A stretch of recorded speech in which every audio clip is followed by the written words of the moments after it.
Hello guys, আসসালামু আলাইকুম। আশা করি তোমরা ভালো আছো, আমিও ভালো আছি। আজকে ফ্রাইড রাইস বানাবো আর চিকেন বানাবো। ফ্রাইড রাইস বানানোর জন্য ক্যাপসিকাম, কাজু, কিশমিশ আর বিনস আর গাজর কুচিয়ে নিয়েছি। আর এদিকে মাংসটা ভাজতে দিয়েছি লবণ আর হলুদ দিয়ে মাংসটা ভেজে নিলে কি হয়, টাইট হয়ে যায়, পুরো মাংসটা ছেড়ে যায় না। এর জন্যে আর মাংসটা যখন ভাজবে তখন গ্যাসটা জোরে দিয়েই ভাজবে, আস্তে দিলে পানি ছাড়বে ওর মধ্যে থেকে। তো এর জন্যে তোমার আস্তে দেওয়া যাবে না, জোরে দিয়েই ভাজতে হবে। তো মাংসটা প্রথমে ভেজে নিই। আর ওদিকে আমি ফ্রায়েড রাইসের জন্য যেগুলো আর কি কুটে নিয়েছিলাম সেগুলো আমি হালকা সিদ্ধ করে ভেজে নিয়েছি একে একে। দেখো একটা ডিমও পোচ করে নিয়েছি, মানে ভুজিয়া মতো করে নিয়েছি। আর ওগুলো হালকা একটু তেলে ভেজে নিয়েছি আগে থেকেই। আর ওদিকে মাংসটা রান্না করব বলে গ্যাসটা বসিয়ে দিয়ে তেল দিয়েছি।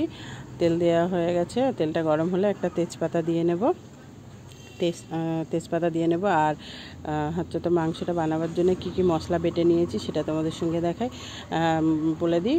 তো দিয়েছি এই যে একটু গোটা গরম মশলাও দিয়ে নিলাম তেলের উপরে। আর এই যে বাটা মশলাটা দিলাম, এর মধ্যে পেঁয়াজ বাটা আছে, কাঁচা লঙ্কা বাটা আছে, আদা রসুন বাটা আছে, একটু কাজু আর কিশমিশ, এই কাজু আর পেস্তা। তো এইগুলো আমি ব্লেন্ডারে বেটে নিয়েছি। আর তোমার গুঁড়ো মশলা দেবো, একটু ধনিয়ার গুঁড়ো, একটু জিরার গুঁড়ো, একটু গোলমরিচের গুঁড়ো আর হলুদ, আর একটু সামান্য কাশ্মীরি লঙ্কার গুঁড়ো দিয়ে নেব। একে একে মশলাগুলো সব দিয়ে নিচ্ছি।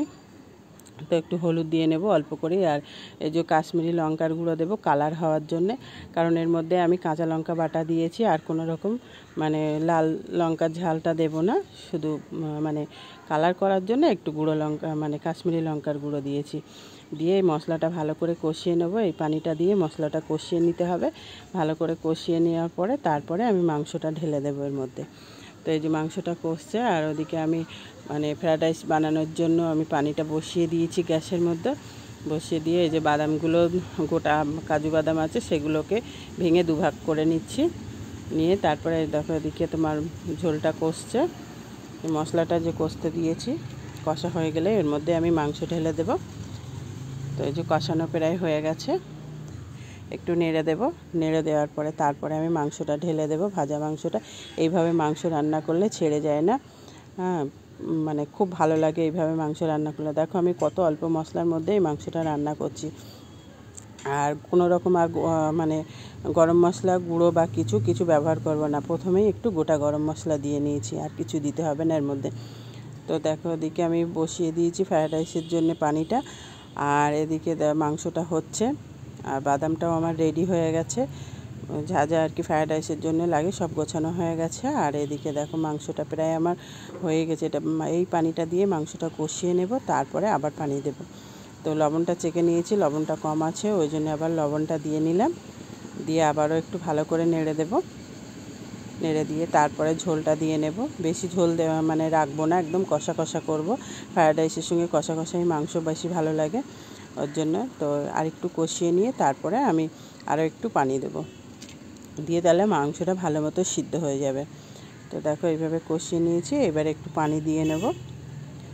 এইভাবে রান্না করবে, দারুণ লাগবে খেতে। ভিডিওটা ভালো লাগলে লাইক কমেন্ট শেয়ার করো। আর যারা আমার চ্যানেলে নতুন আছে তারা অবশ্যই চ্যানেলটিকে সাবস্ক্রাইব করে নিও।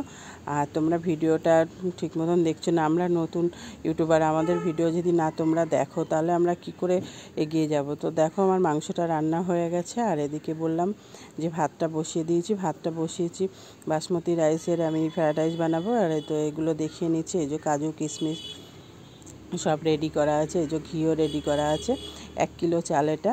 তো আমি চালের মধ্যে দিয়েছি তোমার লবণ দিয়েছি, একটু সামান্য পরিমাণে তেল, তেজপাতা, গোটা গরম মশলা, আর একটু কেওড়া পানি, আর একটু গোলাপ পানি দিলে কি হয়, ভাতটা সেন্ট বার হয় ভালো। তো এই যে দেখো ভাতটা নামানো হয়ে গেছে। এবার ফ্রায়েড রাইসটা বানাবো। যে প্রথমে হাঁড়ির মধ্যে ঘি আর একটু সামান্য পরিমাণে সাদা তেল দিয়ে নিয়েছি। নিয়ে ওর মধ্যে কাজু আর কিশমিশটা দিয়ে নিয়ে একটু ভেজে নেব। আর আমি তো ওদিকে আগে সবজিগুলো সব ভেজে রেডি করেই রেখেছিলাম আলাদাভাবে, এইভাবে আর মানে ভাজলাম না। তো এই দেখো এটা ভাজা হয়ে গেলে তারপরে আমি ওইগুলো কাজু মানে যে সবজিগুলো অ্যাড করব সেইগুলো আমি দিয়ে নেব। তো বিনস, গাজর, ক্যাপসিকাম দিয়েছি, আর একটা ডিম দিয়েছি। তো দিয়ে এগুলো দিয়ে হালকা করে একটু নেড়ে নেবো, কারণ এটা ভাজা অলরেডি ছিল, নাহলে কালারটা নষ্ট হয়ে যাবে, যে সবুজ কালারটা সেটা আর থাকবে না। তো এবার আমি ভাতটা ঢেলে দেবো এর মধ্যে। ভাতটা ঢেলে দিয়ে আস্তে আস্তে নাড়তে হবে, বেশি জোরে নাড়লে চালটা ভেঙে যাবে, মানে ভাতটা ভেঙে যাবে। বাসমতি রাইসের ওর জন্য এটা ভেঙে যাবে নাহলে। আর ভাতটা রান্না করবে তোমরা 100-র মধ্যে 70% হলে নামিয়ে নেবে, কারণ এই ভাতটা খুব তাড়াতাড়ি নরম হয়ে যায়। তো দেখো আমি এই যেভাবে ঢেলে নিলাম। হাঁড়িটা একটু বড় নিয়েছি যাতে ভাজতে সুবিধা হয়। ফ্রায়েড রাইসের যে এটা একটু মানে খেলানো জায়গা হলে বেশি ভালো হয়, আর বেশি চাপাচাপি হলে ঠিকঠাক করে ভাজা যায় না। তো ভাতটা এই যে তেল আর সবজির মধ্যে ভালো করে একটু মানে নেড়ে দিতে হবে। তো নাড়তে হবে খেয়াল রেখে যেন ভাতগুলো না ভেঙে যায়। তো এইভাবে নাড়বো আর একটু আলতু আলতু করে ভাবে খেলিয়ে দেবো, তাহলে কী হবে, ভাতটা ভাঙবে না। আর এর মধ্যে একটু চিনি দিয়ে নেব। দারুণ এই রেসিপিটা, মানে এইভাবে তোমরা বানাবে ফ্রায়েড রাইস, মানে খুব সুন্দর হবে। দেখো আমার ভাতটা একটু ভাঙলো না, কিন্তু এইভাবে রান্না করবে তোমরা। যারা নতুন তারা দেখে নাও। এই যে আমি একদম 1 কিলো চালের এটা ফ্রায়েড রাইস হচ্ছে, খুব সুন্দরভাবে একটা ভাতও ভাঙিনি। আর এই দেখো চিনি দিয়েছি সামান্য পরিমাণে, মানে বড় চামচের 1 চামচের মতো চিনি দিয়েছি। বেশি চিনি দিতে হয় না, কারণ এই ভাতটা এমনি একটু মিষ্টি ভাব থাকে, বাসমতি রাইস একটু মিষ্টি ভাব থাকে, তো ওর জন্য বেশি চিনি দেওয়া লাগে না, সামান্য পরিমাণে একটু চিনি দিলেই হয়ে যায়।